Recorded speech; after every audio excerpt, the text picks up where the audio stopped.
Halo, kembali lagi dengan roti, lagi-lagi roti dengan Mama Eji ya pastinya. Nah, ini kalian bisa lihat kalau kita pencet-pencet, penyet-penyet, rotinya tuh udah kembali lagi ke bentuk semula.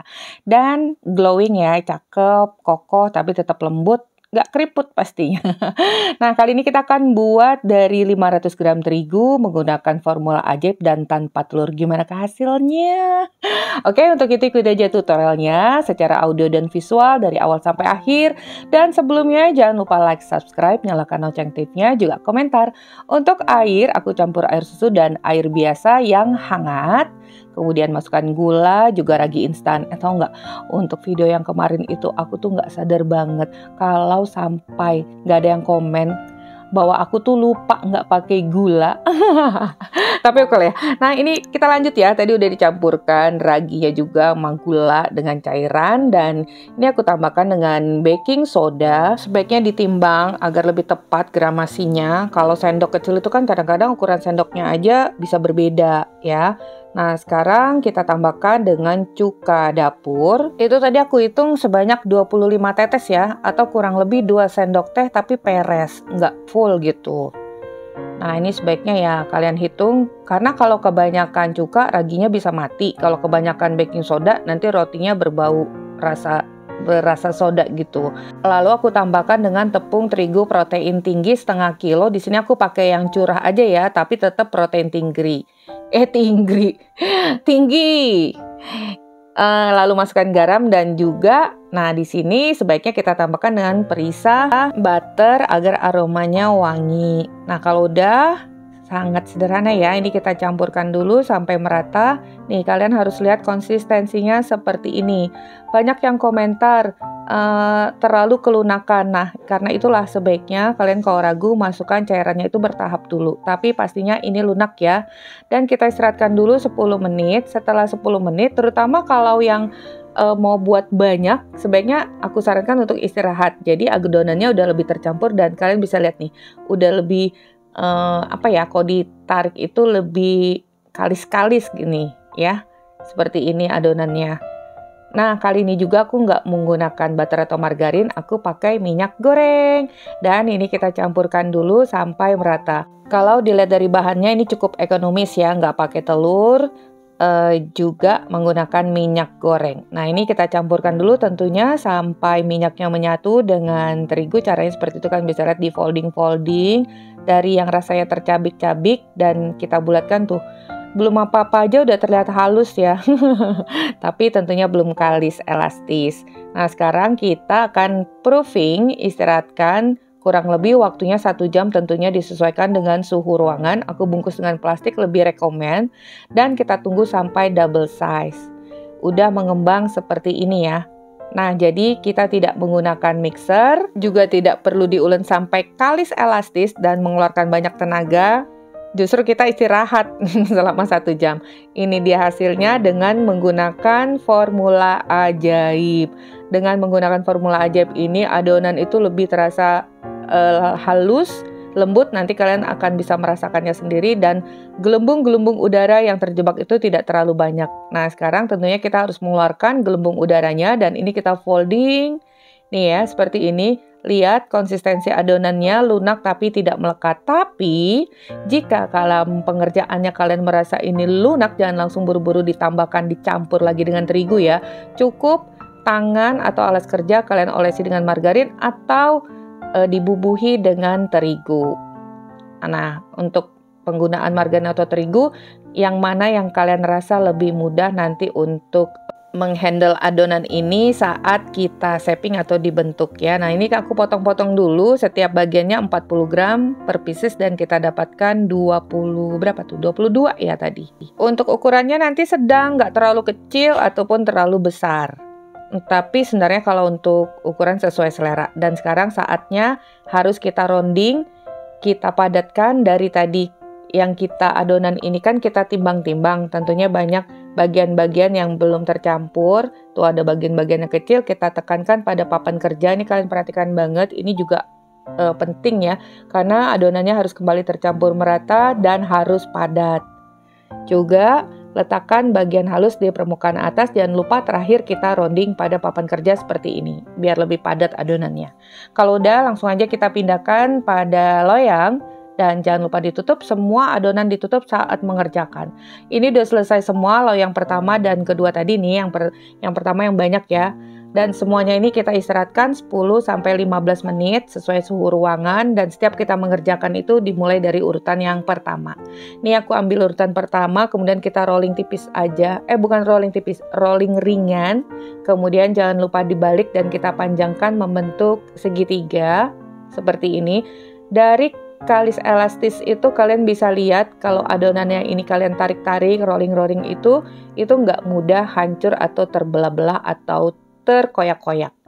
Nah, sekarang kita beri isian. Di sini aku menggunakan selai stroberi aja, lebih ekonomis juga karena sekarang kan udah banyak selai stroberi di pasaran ya. Yang curah tuh juga enak-enak. Jadi sesuai dengan kebutuhan aja. Kalau kalian mau jual harga tinggi ya tentunya cari kualitas yang baik. Tapi sebenarnya harga yang murah juga banyak kualitasnya baik dan rasanya juga enak. Nggak bau obat gitu. Nah, jangan lupa setelah kita rolling itu dibalik ya, karena bagian halus tadi kan ada di permukaan atas. Nih, jadi seperti ini. Kemudian kita gulung. Ini bentuknya aku standar aja, tapi bisa lebih cepat ngerjainnya dan mudah. Bagian ujungnya ditipiskan agar bisa melekat dengan baik. Nih, udah satu loyang udah selesai. Di sini satu loyang ini isinya ada 12 dan akan kita final proofing sampai 80% aja ya. Sambil menunggu loyang pertama proofing, ini kita lanjut untuk loyang yang kedua, bentuknya aku buat oval. Jangan lupa di rolling kemudian dibalik dan kita lebarkan sisi atas dan bawah agar nanti bentuknya oval, dan ini adalah cara yang paling mudah banget.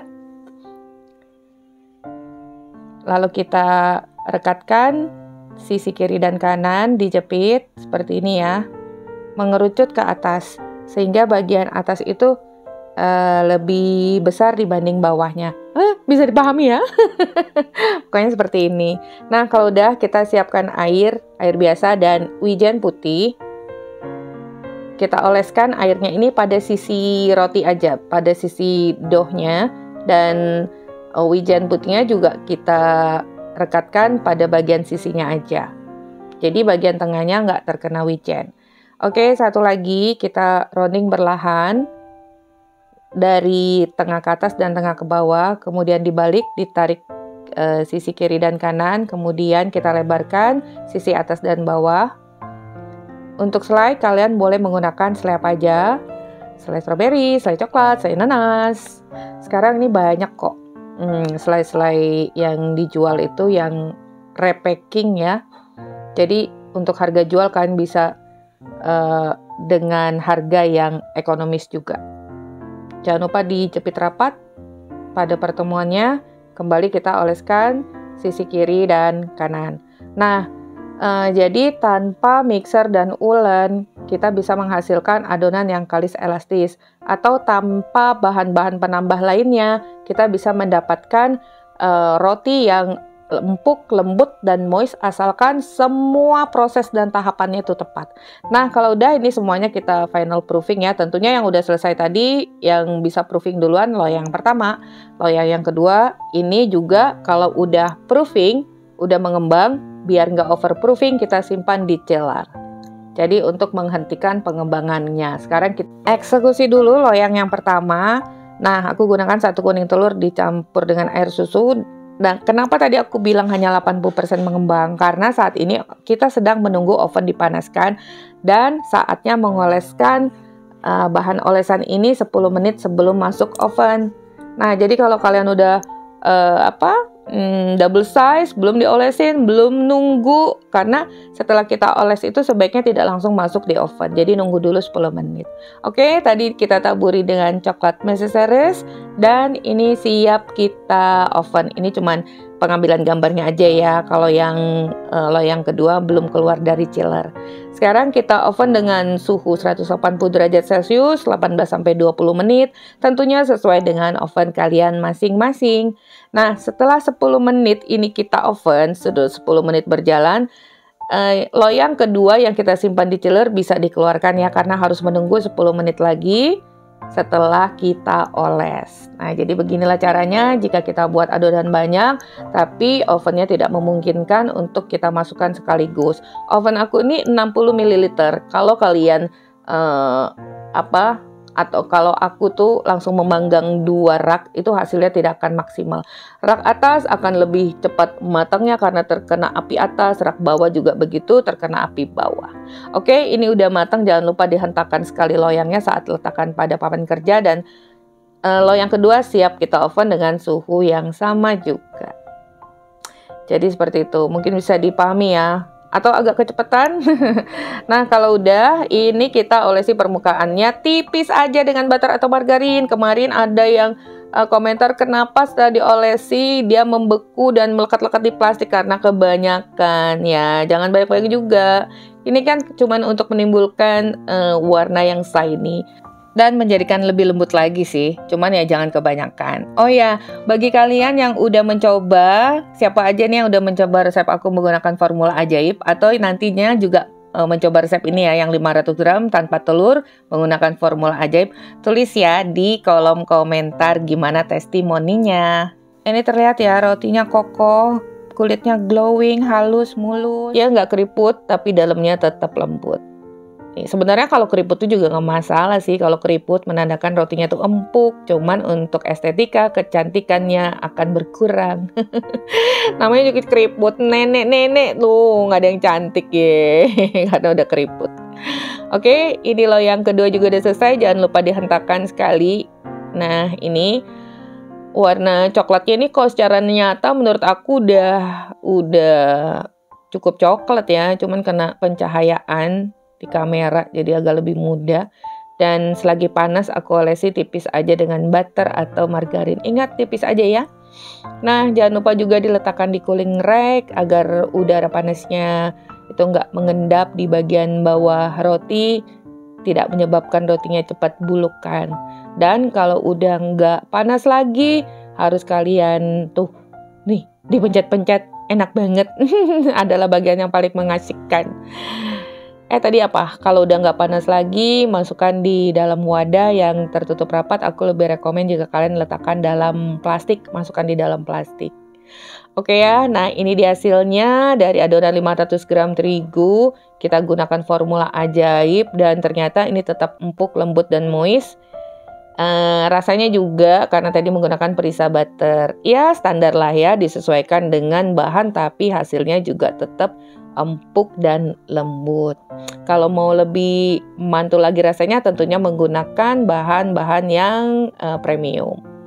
Oke, ini kita bungkus dulu dengan plastik OPP kalau udah nggak panas lagi ya. Siap untuk ide jualan kalian. Untuk harga kalian harus sesuaikan dengan daerah masing-masing, karena setiap daerah itu harga bahan bakunya pastinya berbeda juga tingkat ekonomi. Kalau di tempat aku bisa jual dengan harga tinggi, belum tentu di tempat kalian itu bisa dijual dengan harga tinggi juga. Bukannya begitu? Oke ya, nah sampai di sini dulu resep kita hari ini. Thank you for being with me today. Wassalamualaikum warahmatullahi wabarakatuh.